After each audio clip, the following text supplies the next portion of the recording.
We need to find a way to deliver these projects in a way that is less disruptive. Congestion is once again top of mind for all of us. This is a pet peeve of mine, the whole construction thing. I use the gardener to come in to the city and to go home at night. So this morning I punched in, it's the best way for me to get to City Hall today.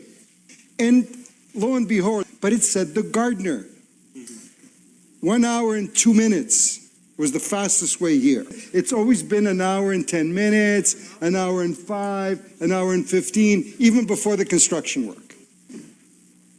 Now it's 120, 125, and the GPS takes me another way. It's added 10, 15 minutes to what would otherwise be the commute down here. No question it's a problem. And we need to find a way to deliver these projects in a way that is not necessarily faster, because that doesn't do it, but less disruptive. And the way we get to less disruptive is we need to talk to the experts in the field and figure out what those options are for less disruptive. And it's not necessarily faster. Because to deliver on a construction project, no single contractor you hire is going to do that entire job. They're dependent on a myriad other subcontractors and suppliers. You don't get concrete at 3 in the morning because some other guy has to open his concrete plant at 3 in the morning. It ain't going to happen, right? They're not going to deliver steel at 2 in the morning. And quite frankly, you don't want people working overnight shifts in construction where they have to bring in a lot of lighting and a lot of other stuff and they can't see what they're doing, and you put people at much, much greater risk of injury and your productivity level shoots right down. Nobody wants to do that. You can talk that until the cows come home and nobody wants to do that. And you wouldn't necessarily push them to do that.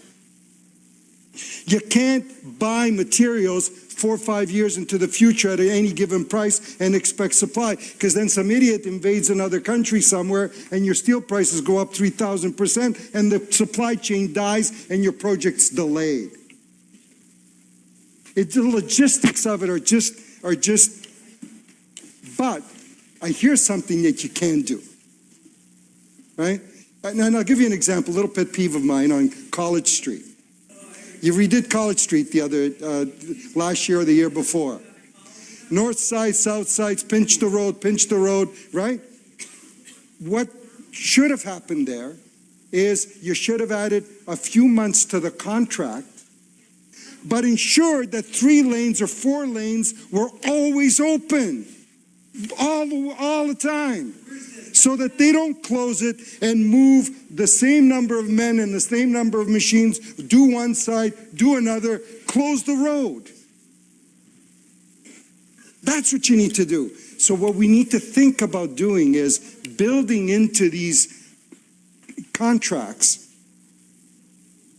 that disruptive element, where you need to say to contractors and these builders and so on, and say, how do you do this in the least disruptive way? You keep the majority of lanes open all the time. You don't close intersections. You don't park equipment on the street. You don't park construction trailers. You find alternate places to put your materials down. And yes, it may add a few weeks or a few months to the contract, but people get around that neighborhood faster.